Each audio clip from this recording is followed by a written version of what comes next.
मणिकर्णिका घाट पर चिता की राख के बीच बैठी अमृता की आंखें खुली थी। उसके गले में रुद्राक्ष की माला के साथ एक हड्डी का हार भी लटक रहा था। दूर से आती हुई शहनाई की धुन उसके कानों में गूंज रही थी।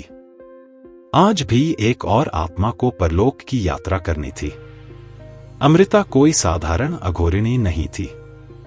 हाँ, वह तांत्रिक क्रिया करती थी, श्मशान साधना करती थी, पर उसके पीछे एक रहस्य छिपा था, एक ऐसा रहस्य जिसे जानने के लिए खुद मौत भी कतराती थी। कुछ साल पहले अमृता एक साधारण लड़की थी। उसका असली नाम सलोनी था और वह एक नामी पुरातत्वविद के साथ खुदाई में मदद करती थी। एक खुदाई के दौरान उन्हें एक प्राचीन मंदिर मिला, जिसके गर्भगृह में एक भयानक मूर्ति थी, दक्षिणा काली की। उसी रात खुदाई शिविर में एक अजीब सी घटना घटी। सलोनी के सहयोगी एक एक करके मारे गए। मौत का कारण अज्ञात था, बस उनके चेहरे पर दहशत के भाव जमे हुए थे। सुबह तक सिर्फ सलोनी बची थी। पुलिस को कोई सुराग नहीं मिला। हताश होकर सलोनी उस मूर्ति के पास वापस गई।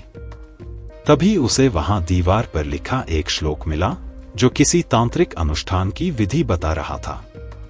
उस रात सलोनी ने अपनी जिंदगी का सबसे बड़ा फैसला किया। उसने उस श्लोक को याद कर लिया और मूर्ति के सामने खुद को अर्पित कर दिया।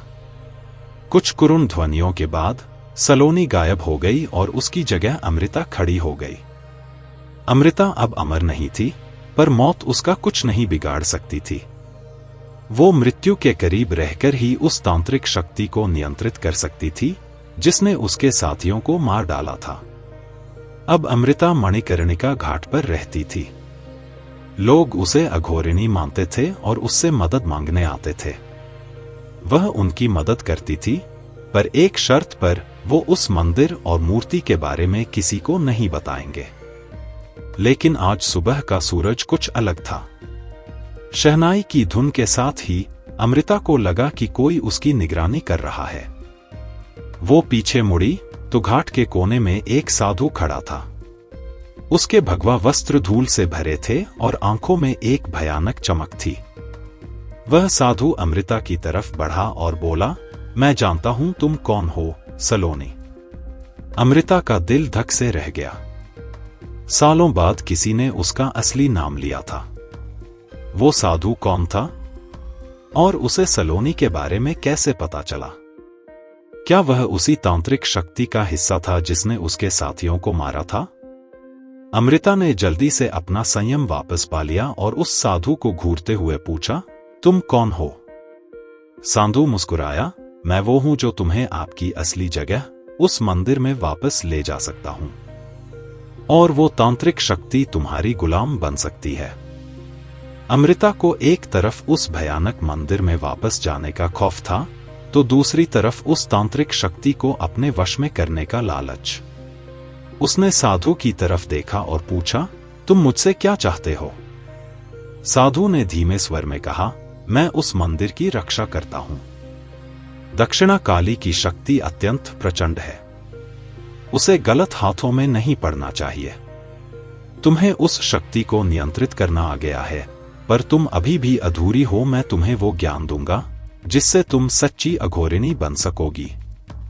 बदले में तुम उस शक्ति को दुनिया से दूर उस मंदिर में ही कैद रखोगी।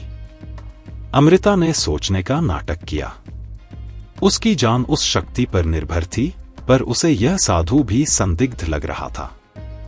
क्या वह वाकई मंदिर का रक्षक था या फिर कोई और खेल खेल रहा था? अचानक घाट के दूसरे छोर पर चीखने की आवाज आई। लोग भाग रहे थे। एक आदमी जमीन पर तड़प रहा था, उसके शरीर पर काले निशान उभर रहे थे। अमृता ने तुरंत उस आदमी की तरफ देखा। ये वही लक्षण थे जो उसके साथियों के मरने से पहले दिखे थे। वह तांत्रिक शक्ति फिर लौट आई है, साधु ने कहा। उसकी आवाज में एक अजीब सी खुशी थी। अब तुम्हारे पास फैसला करने का समय नहीं है। तुम मेरी मदद करोगी या उस तांत्रिक को दुनिया तबाह करने दोगी? अमृता ने दांत पीस लिए। उसके पास कोई विकल्प नहीं बचा था। उसने साधु की तरफ देखा और कहा, चलो। वह साधु के पीछे चल पड़ी। वो नहीं जानती थी कि यह रास्ता उसे सच्ची शक्ति की तरफ ले जाएगा या और भी गहरे अंधेरे में धकेल देगा। मणिकर्णिका घाट की धुंध अमृता के पीछे छंटती जा रही थी, लेकिन उसके मन में एक भयानक सवाल था, क्या वो इस रहस्य को सुलझा पाएगी या खुद इस तांत्रिक खेल की बलि चढ़ जाएगी।